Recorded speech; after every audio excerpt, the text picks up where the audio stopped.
let's talk a little bit about the production calendar.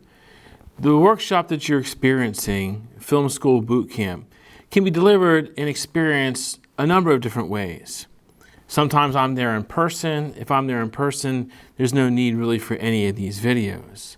When I'm not able to be there in person, then some schools may try to attempt to do this within like a class period or like an extended class period, like an hour and a half class period. That's kind of what we're timing it based on.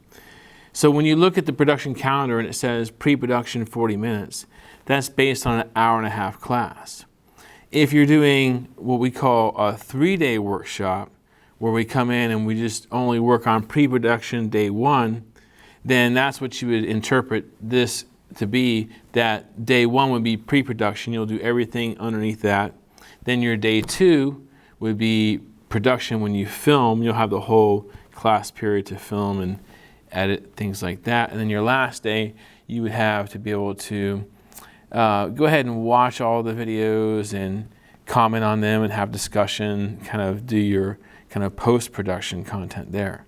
If it's a 1.5 hour class period, then you would look at those, each of those sections. Pre-production is 40 minutes, then production about 30 minutes, and then you get into your post-production to wrap things up.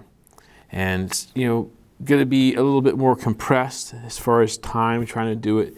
If you have a traditional class that's like 50 minutes, then you're looking at, again, 3 multiple days.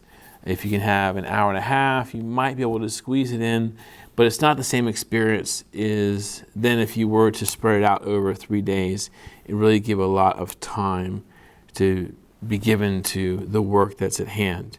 So I just wanted to kind of share with you a little bit about the production calendar and how to read that as either minutes for 3 sections within one class period, or to see it as 3 separate days. So that's the production calendar.